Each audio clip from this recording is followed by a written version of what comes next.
This is an NBC News special report. Live from the Staples Center in Los Angeles, here is Brian Williams. And good day from Los Angeles, and so our coverage begins of this massive event, the memorial for Michael Jackson at the Staples Center just behind us here. It is estimated that before it's over, this will be viewed in part or in all by between 750 million to 1 billion people around the world. The crowd estimate in this part of Los Angeles is a bit tougher to define. Something around 250,000, according to police, say people have come to be a part of this event, though tickets have been severely limited. And to keep security in the crowd, about 3,500 LAPD officers. The casket of Michael Jackson arrived at this location within the past hour, and we're hearing reports from inside that all is pretty much ready to be underway. I'm joined here on our platform adjacent to the Staples Center by my colleague, NBC's Lester Holt. Lester, you get to put this in perspective as events go, events that you and I have watched in our lifetime. It's hard because I look out here, Brian, and I look out and I see the Staples Center, I see the camera platforms, the people, and I think Grammys. Last time I was here several years ago covering the Grammys, it has the feel of one of those type events, an Academy Award. What's missing is the red carpet. Celebrities are coming in the back here because this is a memorial over the loss of someone, but it is an event. And yes, there are mourners here, but there are people from around the world here who just want to be a part, they want a piece of this moment in history. Walking up here, I saw a guy speaking loudly away in French on a cell phone, dressed like Michael Jackson. Everywhere you look, it's a sight. And the concentric circles of security were formidable trying to get to this arena today, even those of us who have the requisite blue wristbands that indicate you're allowed inside the perimeter. Many stops, many LAPD officers making sure all those who are in here belong in here. Our own Lee Cowan is inside the Staples Center. Lee, what activity do we have going on so far? Well, just a short while ago, Brian, everyone was told to take their seats, that the service would be beginning momentarily. The mood here has really been driven in large part by the Michael Jackson music that's been playing. When it is a softer tempo song, the mood tends to be a little bit more quiet, and then when it's a song that's more upbeat, people tend to get into it a little bit more. It definitely has more the feel of a concert at times than it does a memorial service. You might be able to see behind me there the stage where all of this will be taking place. Bathed in a blue light, there's a cascade of flowers down in front of the stage, some musical instruments there as well. Presumably the family members of Michael Jackson and close friends will be sitting in those front couple of rows there. A lot of talk about just how many people would be filling this arena. We can see from our vantage point at least several pockets of empty seats. It's unclear whether some of those though will be filled by the family members and friends that are coming in behind the funeral procession, or whether those will remain empty. A good portion of those, as you know, Brian, were tickets that people had won without really thinking they might get it, and in the end didn't have the money or the wherewithal to actually come back and fly to get here in time for this memorial. Again, Brian, all of it expected to get underway here very shortly. We're expecting it to last about 90 minutes or so. We don't have an exact program. What we do have is a tribute to Michael Jackson's life. In it are a whole host of various pictures throughout his life and messages from every member of the family and close friends saying what they will miss the most about Michael Jackson. Again, all of it getting underway here shortly. Brian, back to you.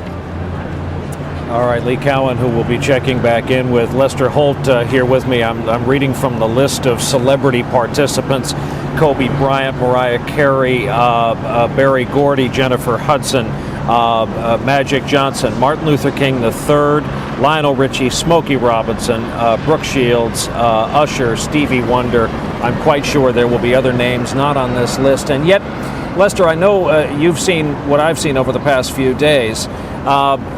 Some people are mystified. Some people are angered at the amount of news media coverage, the tonnage, the hours already devoted to the death of Michael Jackson as an event in this country, and people are grappling with it. And you heard Congressman King, Long Island congressman in New York, who video on YouTube got him in. Video on YouTube, who was very, very pointed in his criticism of Michael Jackson and his legal issues. And he might have struck a nerve, I think, with a lot of Americans who were trying to process. I think we're all trying to process this because as much as we celebrate the music of Michael Jackson, and as much as those who around him would only want us to concentrate on that, we can't ignore the other parts of his life, some which were very deeply troubling. And I think that makes this all the more difficult.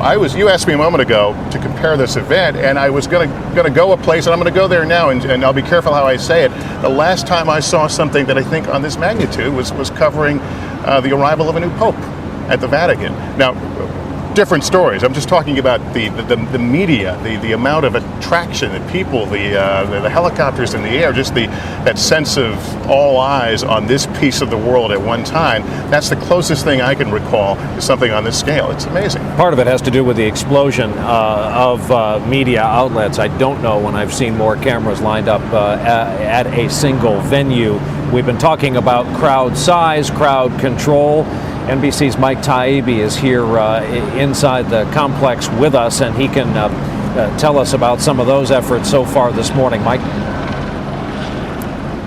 Yeah, Brian, it's been amazing actually to watch the way the security in this perimeter has concentrated in this area, and the atmosphere that's resulted from all those cops. 3,500 you said. I heard 4,000 if you count the 500 right at the perimeter around the Staples, is a kind of a subdued, huge crowd with a feeling of big event, unlike anything I think you or Lester or I have ever covered in our many, many years doing this.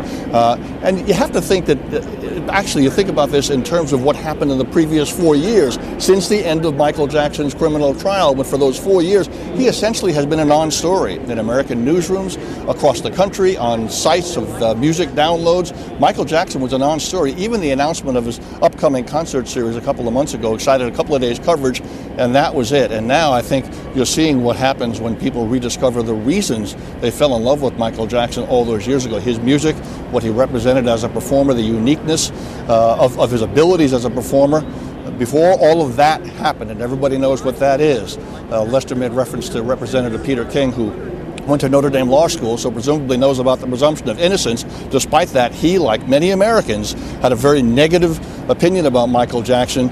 Some of that opinion, much of that opinion, washed away on June 25th, the day it was discovered that Michael Jackson, an iconic legend, had died. Brian? Yeah, and Mike, we've also been talking about how a lot of different forms of media have been featuring Michael Jackson over the past few days since we initially learned of his death. Safe to say he's on the cover of most of the magazines you see at the newsstand, certainly Time and Newsweek. Time magazine put out a special edition immediately following word of Michael Jackson's death. And Mike Taibbi, you mentioned something crucial about today. I was surprised coming into those concentric circles I mentioned earlier at how somber this crowd was. It is well managed. Yes, there's the sheer LAPD tonnage to accomplish that, but it is not boisterous. There's none of that in the air. People are moving slowly, and moving for the most part very quietly. Yeah, it is, as Lester said, not unfettered celebration. You cannot ignore the rest of the Michael Jackson story. It's there. I'll tell you a story back from the trial. Back in the second week, a Harris poll was taken showing that 3/4 of Americans believe that Michael Jackson was what Representative Peter King said he was, a child molester. Only 5% had a positive opinion about him, lower than